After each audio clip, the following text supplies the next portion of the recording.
right, friends, chapter 2, research ideas and hypotheses. This lecture is going to focus more on hypotheses rather than research ideas. But let me start actually with research ideas. So when we think about research, we typically think of it as being some sort of abstract, theoretical task where it has nothing to do with reality. It's just some egghead answering a question that no one will ever care about.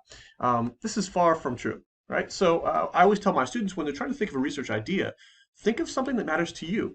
And also maybe even think about the news. So I'm a social psychologist, so watching the news makes me think about social dynamics. And when I see something wrong or right about society, usually wrong, I think, okay, well, why? Why is it that way? What are the dynamics that drive that? And what are the cognitive processes? Why do people behave that way? Or why do they do these things, right?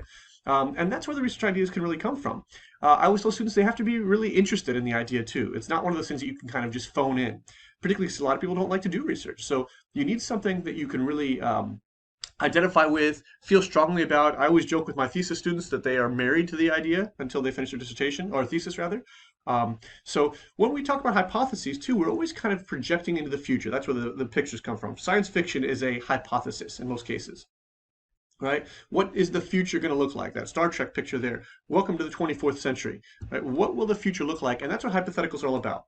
What would happen if? What happens when? Right? So we're projecting into the future, and that's why we do this kind of research. Funny side point, by the way, the bald guy in Star Trek there, I've actually met him in real life, Sir Patrick Stewart. I met him in a street in London. Long story. Call me if you want to talk about it. So what's a hypothesis? Let's start with that, right? Very simply, it's an educated guess, right? An educated guess. Knowing what you know already, you're positing or hypothesizing what would happen in another situation or another context. And actually, human beings do this naturally. We do this all the time, right? So when you're driving and you see someone who's changed lanes radically a few lanes over and they're one lane away from you, you're going to hypothesize, yeah, they're probably going to change lanes radically in front of me again, right? Hypothesis. Right? It's an educated guess. Based on what I know about them as a driver, I'm predicting that they're going to do it again in just a moment, right? A guess. When it comes to research, we want it based on a theory. Ideally, there's going to be some theoretical underpinnings, is what we might say, or theoretical foundations on which it's built, right? It's not just a shot in the dark. We're saying, oh, based on social identity theory, for example, or actually, that's the only one I can think about at the moment, but it's based on a theory. So based on what social identity theory would say, this is what we think is going to happen. Oops, sorry, this segment's, there we go. Definitely based on prior research. And this is not to say that you can't try and endeavor to do new research or break new barriers with research, but ideally you will have looked at prior research, even just related to the topic, just so you understand what other people have found, right? Because this will give you a good idea of what to expect, how to design your study, things like this. And finally, and this is actually very important, actually not finally, there's one other thing I want to add to the slide that's not on the slide. It needs to be testable and falsifiable. So what that means, it's a guess, yes, but it's a guess that has to be able to be tested, right? So I could say, oh, I think the core of the planet Jupiter is made of cheese. It's not a hypothesis. We can't test that, right? Not realistically anyway. A, we don't have the capacity to get to Jupiter. B, we wouldn't have the capacity to drill that deep into it. Right? So it's not a good hypothesis. It's a statement, it's a guess, but it's not a hypothesis, right? Falsifiable also means that you have to be able to provide evidence that supports or contradicts it, right? So you can't just assume a hypothesis is true just because there's no research to contradict it. You have to be able to test it. And it's not on here, but I would add this to your notes. It is not a question, it is a statement. Hypotheses are an answer to a research question. Think of it like that. You've got your research question, what is in the center of the planet Jupiter, right? And your hypothesis could be, it's filled with cheese, right? Which is also, like I said, a stupid hypothesis, but you get the idea. The research question asks the question, and the hypothesis is the answer. It's a statement, not a question. When we talk about hypotheses, I really want to start with the idea of what we're hypothesizing about, right? So the population basically is the larger group that's being examined. And it could be the population of the planet, it could be the population of HBU, population of Houston, whatever, right? But it's the larger group that we're trying to generalize to. How do Houstonians feel about something? How do HBU students feel about something? It's represented by a capital N, not on the slide here, but a capital N. Your textbook makes reference to it. And what you want to do is you want to make sure that your research is generalizable. It's in there, the second bullet point here. What we're trying to do is provide research that is generalizable.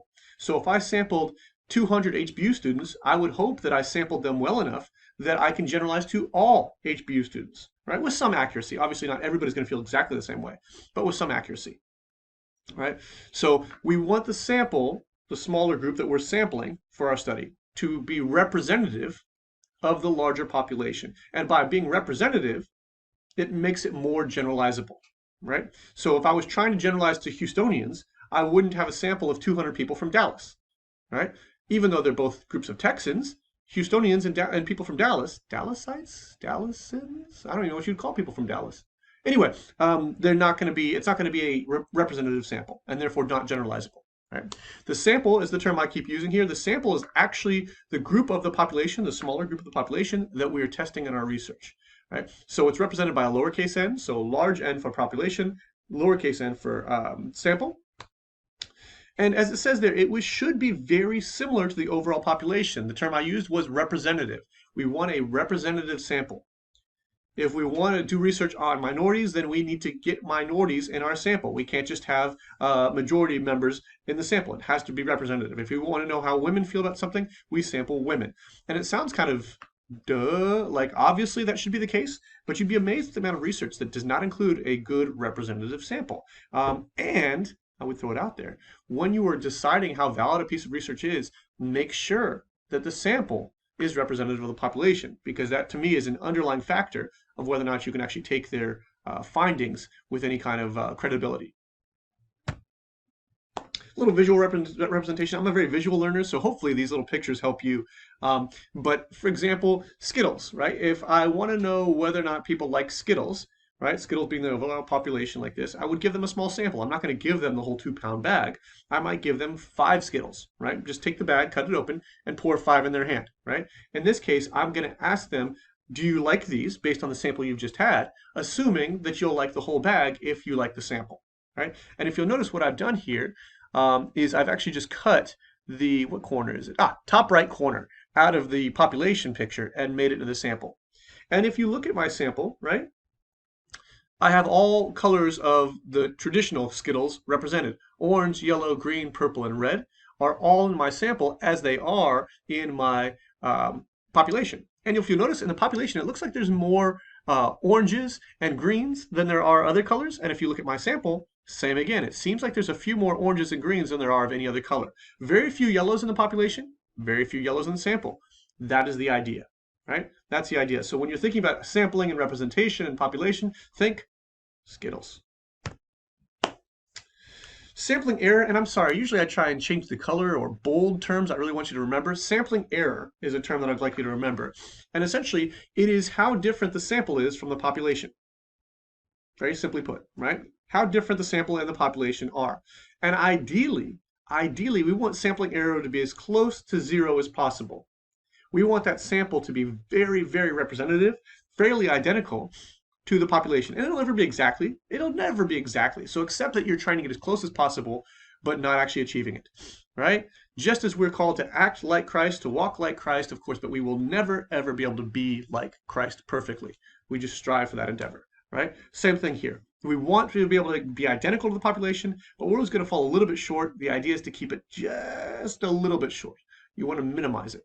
And we can talk about this. We'll actually talk about this later in the course. You could do like stratified random sampling, simple random sampling, purposive sampling. There's all sorts of ways that you can sample to ensure that your sample and your population look very, very similar. All right, so we're going to start with the null hypothesis. Let's get back to hypotheses, right? So we're going to start with a null. And the null is essentially stating that there is no observable, it says measurable. We could use the term measurable, but at the moment, let's just call it observable. There's no observable relationship between the variables tested, right? So if you think of x and y, what you're saying is we're not seeing anything between x and y, right? You're not saying there's nothing between x and y. You're just saying there's nothing that we can measure, nothing that we are currently observing, or nothing that's currently observable, right? So we're not saying anything in absolutes.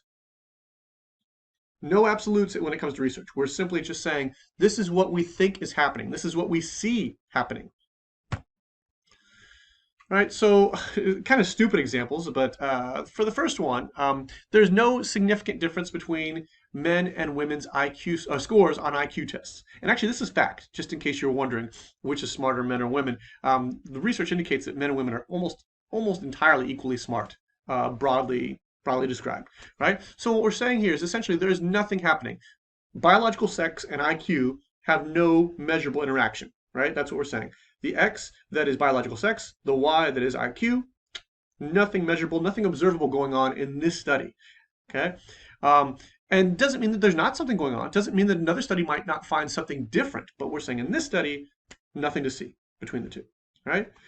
This one, clearly I wrote this while my dog was sitting on my lap. The breath of dogs who eat expensive dog food will be no better than that of dogs who eat cheap dog food. And I can also tell you this is a fact, because our dogs, we have fed cheap dog food, we've fed them expensive dog food, and their breath still stinks no matter what they eat, right? Not puppy breath. Puppy breath is like, smells like heaven, but big dog breath, no, right? And essentially what we're saying here is the food, the X, has no impact on the Y, which is the breath of the dog, right? There is no observable change, and perhaps there is some change, right? So if I'm smelling my dog's breath, I might not detect that it smells any better than if they were eating cheap dog food versus expensive dog food. But if I went more scientific and measured the, I don't know, toxicity or the Scoville count or something in the dog's breath, maybe there would be some difference. But in the measure that we're using, which is just smell, there's no observable difference, right? No measurable difference. That is the null hypothesis. And why do we even have a null, right? Why do we even have a null? Essentially, it provides a baseline, right? A starting point, assuming that there's nothing going on, right? Like so.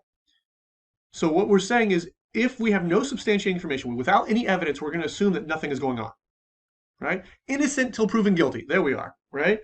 We have no evidence to indicate there is something going on, but when we do, then we might say, yes, in fact, there is something going on, right? And essentially, it provides this sort of benchmark or this comparison. It's kind of a default, if you will, right? If we don't know, if we can't find anything, then we have to assume, comfortably assume, because we've got data, that there's nothing going on, right? That there's nothing between these two. And notice I keep going back to observable or measurable. I want to emphasize this only because a lot of what you observe has to do with how closely you look, right? So if I've got an orange here, right, like so. And this orange is made up of millions and millions, potentially billions of little molecules, little atoms, right, like so.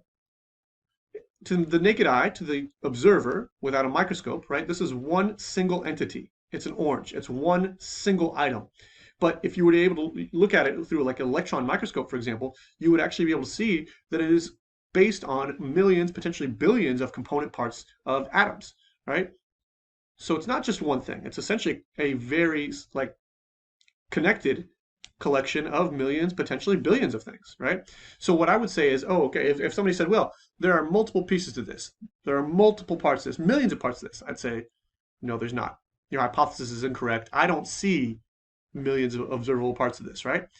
But that does not mean the millions of observable parts don't exist. They're just not observed using my bespectacled eyes, right? If I had an electron microscope and observed, I could say, aha, yes, your hypothesis of the multiple millions of parts for this orange was correct. But it's based on the accuracy and the precision of the measure we're using. My eyes are not very precise, but an electron microscope would allow additional precision that would allow me to see the truth of the hypothesis that, yes, in fact, there are millions of parts to this single little delicious orange.